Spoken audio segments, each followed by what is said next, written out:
Hello दोस्तों, स्वागत है आपका मेरे इस YouTube channel vision and mission academy में।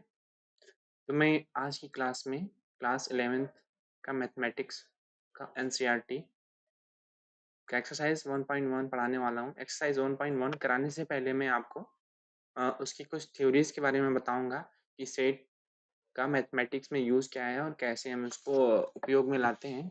इन्हीं सब के बारे में हम टॉपिक पे चर्चा करेंगे।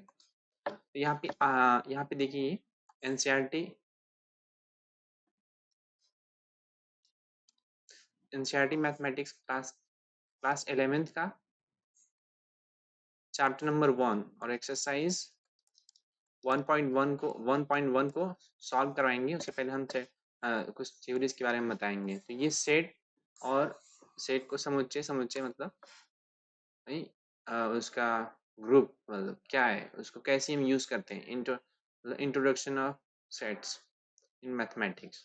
तो हम स्टार्ट करते हैं कि introduction two sets in mathematics. Mathematics में सेट या समुच्चय का प्रयोग कैसे, कब हुआ और कैसे हुआ, इसी के बारे में हम देखते हैं। तो ये समुच्चय जो होता है वो सुपरिभाषित वस्तु एवं तत्वों का संग्रह होता है। Collection of well defined object and elements is called set. तो ये हो गया आपका समुच्चय। सुपरिभाषित का मतलब होता है कि मतलब जैसे कि उनमें कोई एक रिलेशन होना चाहिए। जैसे कि यहाँ पे सभी स्वर एलिमेंट्स का संग्रह, मतलब जैसे ए, ई, आई, ओ, यू। तो ये वेल डिफाइंड है, मतलब ये स्वर हैं। इसके अलावा 26 लेटर में से कोई और लेटर ऐसा नहीं है जो वोवेल हो। तो ये हो गया। अब जैसे क्लास में बच्चों की क्लास 11th में टोटल बच्चों की संख्या कितनी है, तो वो स्पेसिफिक बंदा होगा। उसके अलावा कोई दूसरा बंदा क्लास 11th में नहीं होगा तुम्हारे स्कूल में। तो वो हो गया सेट हो गया। तो ठीक इन्हीं प्रकार से ऐसे ही हम सेट्स को यूज करते हैं। उससे उससे पहले हम बता देते हैं कि यहाँ पे देखिए समुच्चय का प्रयोग रिलेशन एंड फंक्शन को परिभाषित करने के लिए किया जाता है। परिभाषित मतलब to define relation and function we use set to define relation and functions. तो ये हो गया। इसमें इसके अलावा इसमें हमें जियोमेट्री में, सीरीज में एंड प्रोबेबिलिटी आदि में हमें सेट का अध्ययन मतलब इनको इनको पढ़ने के लिए हमें समुच्चय का ज्ञान की आवश्यकता पड़ती है। तो हमें मतलब इन सब को पढ़ने के लिए हमें समुच्चय की जानकारी होना आवश्यक है। और इसकी सबसे पहले इसका जो विकास हुआ ना, जर्मन मैथमेटिशियन जॉर्ज कैंटर ने किया था। जॉर्ज कैंटर ने सबसे पहले ये सेट का यूज किया था। इतनी सारी बातें आपको क्लियर हो गई हैं। सेट क्या है, उसकी परिभाषा, और फिर हमें उसका हम क्यों यूज करते हैं। उसका उपयोग सबसे पहले किसने किया था? जॉर्ज कैंटर मैथमेटिशियन थे, जर्मन मैथमेटिशियन। उन्होंने इस सिद्धांत का प्रतिपादन या सिद्धांत को यूज किया था। तो ऐसे ही हमें इसका यहाँ पे concise definition of sets. Sets definition क्या है ये सब हमें पता ही है, क्योंकि हमने यहाँ पे पिछले टॉपिक्स में पिछले बात कर लिया है। उसके बाद फिर यहाँ पे एलिमेंट्स कौन कौन से हैं, उसका नोटेशन क्या होता है। एलिमेंट्स, तो एलिमेंट्स मतलब अब जैसे कोई सेट्स है ना, तो उसके सेट ए है, इसमें मान लीजिए 1, 3, 7, 5, ये सारे इसके एलिमेंट्स हैं। तो एलिमेंट्स को स्मॉल लेटर में ए, जैसे ये एलिमेंट्स हो गया,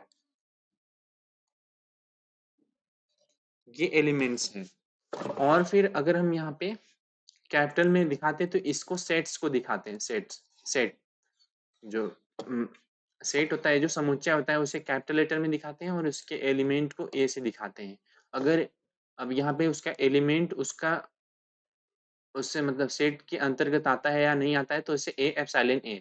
ए एप्सिलॉन ए का मतलब होता है, इसे बोलते हैं A is element of A, capital ए।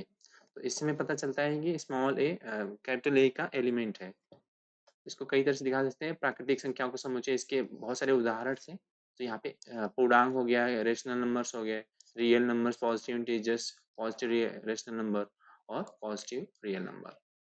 आगे हम चलते हैं। यहाँ पे देखिए example of set and both finite and non infinite का एग्जाम्पल। फाइनाइट मतलब उसके एलिमेंट्स की संख्या फाइनाइट है, मतलब गिनी जा सकती है। इनफाइनाइट मतलब उसके एलिमेंट्स की संख्या इनफाइनाइट है, मतलब यहाँ पे काउंट नहीं की जा सकती। डैश डैश डैश, उसमें इनफाइनाइट में लास्ट में डैश डैश डैश दिखा देते हैं। नोटेशंस कैसे नोट मतलब दिखाते कैसे हैं। एग्जाम्पल तो हमने दिखा दिया, पिछले नंबर रियल नंबर ये नंबर, ये सारे एग्जाम्पल्स ही हैं।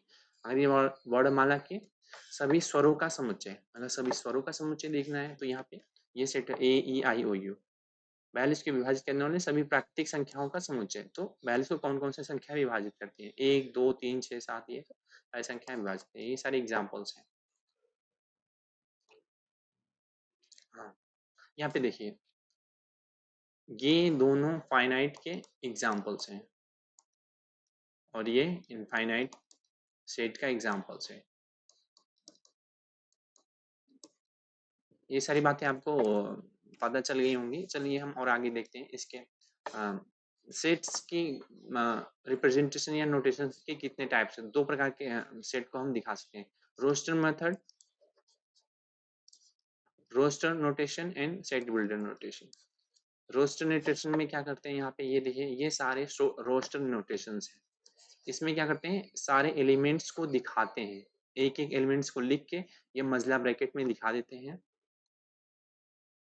और यहाँ पे set builder notation, set builder notation में एक मतलब आपस में मतलब एक रिलेशन होता है, उसी को हम दिखाते हैं। जैसे यहाँ पे सेट ऑफ एक्स, जहां पर एक्स अंग्रेजी वर्णमाला का एक स्वर है, तो सभी एक्स का समुच्चय जहां पर एक्स अंग्रेजी वर्णमाला का स्वर है, तो हमें ये ऐसे लिखना होता है, सेट ये भी इक्वल टू सेट ऑफ सभी एक्स का समुच्चय जहां पर सेमी कॉलम को जहां पर एक्स अंग्रेजी वर्णमाला का एक स्वर है। तो इस प्रकार से हमें लिखते हैं। इसमें सीक्वेंस का कोई वो नहीं है, आगे पीछे कोई भी मतलब एलिमेंट्स लिख सकते हैं और इसे किसी भी एलिमेंट्स को दो बार समांतर नहीं लिखते।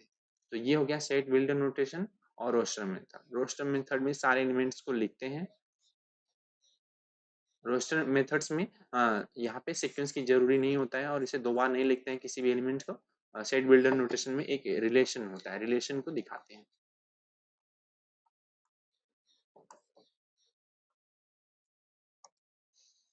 ये हो गया। अब हम यहाँ पे अब आपको देखे लेके चलते हैं प्रश्नावली 1.1 एक्सरसाइज 1.1 में। हमें यहाँ पे बताएंगे कि कौन सा सेट है और कौन सा मतलब एक्सरसाइज को करवाएंगे। बाकी आपको अगर क्लास 10 के चैप्टर नंबर 1 एक्सरसाइज को खोलेंगे तो वहाँ पे आसानी से आपको ये करा दिया जाएगा। क्वेश्चंस होंगे, आप आसानी से कर सकते हैं।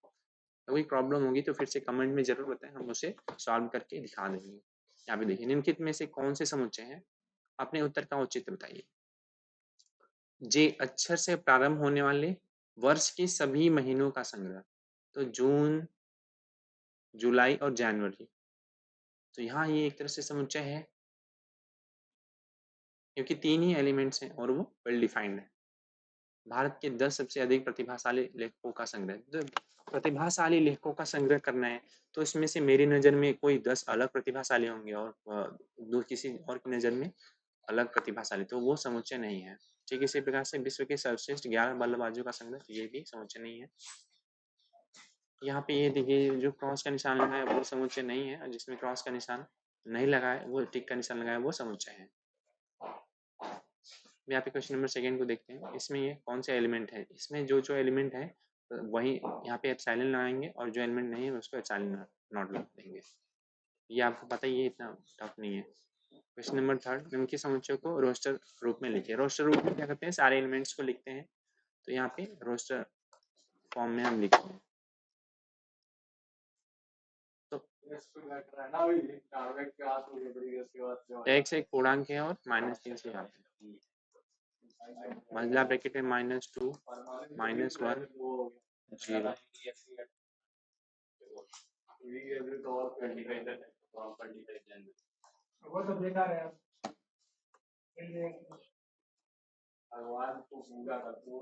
ये हो गया।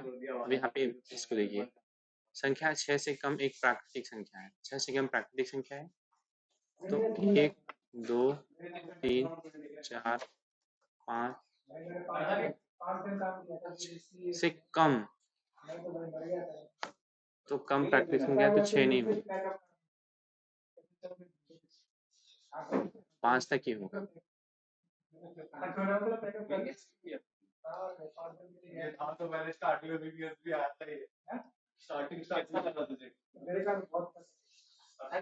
x 2 अंकों की ऐसी प्राकृतिक संख्या है जिसके अंकों का योगफल 8 है। तो यहाँ पे देखिए हम x 2 अंकों की ऐसी प्राकृतिक संख्या है जिसके अंकों का योगफल 8 है। तो यहाँ पे देखिए रोस्टर फॉर्म में इसे 1 7 26 35 35 44 53 62 71 एंड 80 ये सभी प्राकृतिक संख्याएं हैं जिनका योगफल 8 है 2 अंकों की।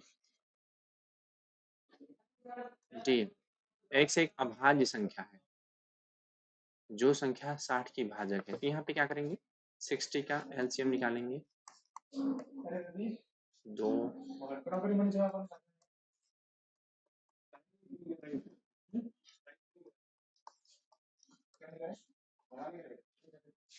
एक अभाज्य संख्या जो अभाज्य संख्या तो 1 2 3 ये 5 हो गए। ट्रिग्नोमेट्री में सारे लेटर्स को लिख देंगे और उसे रिपीट नहीं करेंगे, ये हो गया। इसका भी ठीक इसी प्रकार से इसका भी हो गया। नेक्स्ट क्वेश्चन की ओर चलते हैं। क्वेश्चन नंबर 4 समुच्चय को समुच्चय निर्माण रूप में लिखिए। तो यहाँ पे हम इसमें आपस में रिलेशन देखेंगे उसके बाद फिर दिखा देंगे। तो क्वेश्चन नंबर फर्स्ट की बात करते हैं। तो यहाँ पे देखिए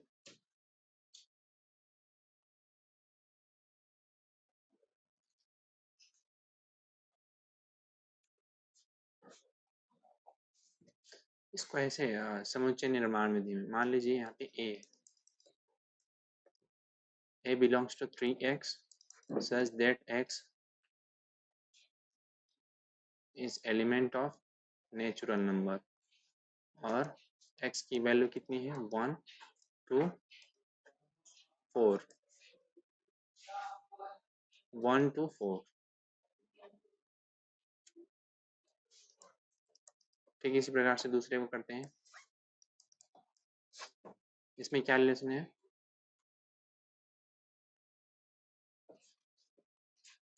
2 के पावर n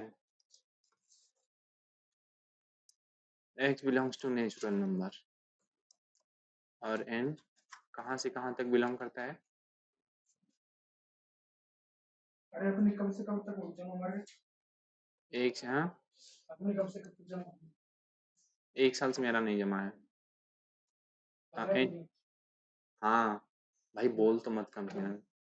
n की वैल्यू 1 से लेके 5 तक। ठीक इसी प्रकार से इन सब में रिलेशन देख लेंगे। यहाँ पे 2n 2n हो गया और इसमें 2n का रिलेशन है इसको भी ऐसे दिखा देंगे।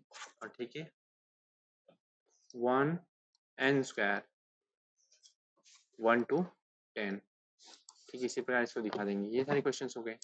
5 नंबर को देखते हैं। विषम सभी समुच्चय के सभी अवयवों को सूचीबद्ध कीजिए। समुच्चय के सभी अवयवों एलिमेंट्स को सूचीबद्ध करना है तो हमें कैसे निकालेंगे एलिमेंट्स को। x एक विषम प्राकृतिक संख्या है। विषम प्राकृतिक संख्या 1 3 5 7 ऐसे ये विषम प्राकृतिक संख्या होंगी। इसमें से -1/2 to 9/2 तो इसमें देखिए इसके कौन कौन से एलिमेंट हो जाएंगे।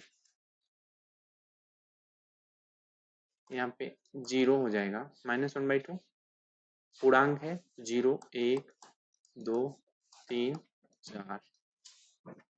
इसको कैसे लिखेंगे -2 to 2 x एक पूर्णांक -2 to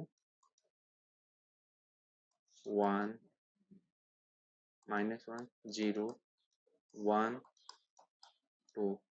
लॉयल शब्द का एक अक्षर है तो लॉयल शब्द का सारे एलिमेंट्स लिख देंगे। ये तो ऐसे ही है। एक्स वर्ष एक ऐसा महीना है जिसमें 31 दिन नहीं होते। 31 दिन नहीं होते तो वो सारे महीने जिसमें 31 दिन नहीं होते उन सबको लिख देंगे। ये तो आसान ही है तो लिख ही सकते हैं। एक्स अंग्रेजी वर्णमाला का एक व्यंजन है जो के से पहले आता है। व्यंजन में से व्यंजन जहाँ से मतलब सारे व्यंजनों को लिखना है जो के से पहले आते हैं, तो उन सबको लिख देंगे, आसान है। यहाँ पे क्वेश्चन नंबर 6 को देखते हैं। बाईं ओर रोस्टर रूप में लिखिए और दाईं ओर समुच्चय निर्माण रूप में बॉडी समुच्चयों का सही मिलान कीजिए। तो अब यहाँ पे मैथमेटिक्स ये तो आप आसानी से कर लेंगे, 1 to 9 ये एक प्राकृतिक संख्या है, विषम प्राकृतिक संख्या है 10 से कम, तो ये हो गया। और यहाँ पे एक प्राकृतिक संख्या और 6 की भाजक है।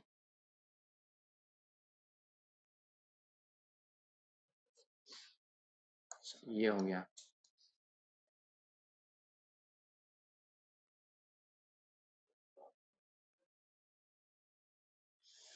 तो एक्सरसाइज 1.1 यहीं पे समाप्त होता है और बाकी आगे की एक्सरसाइज को मैं कुछ ही दिन में जल्दी आपको बता दूंगा, करवा भी दूंगा।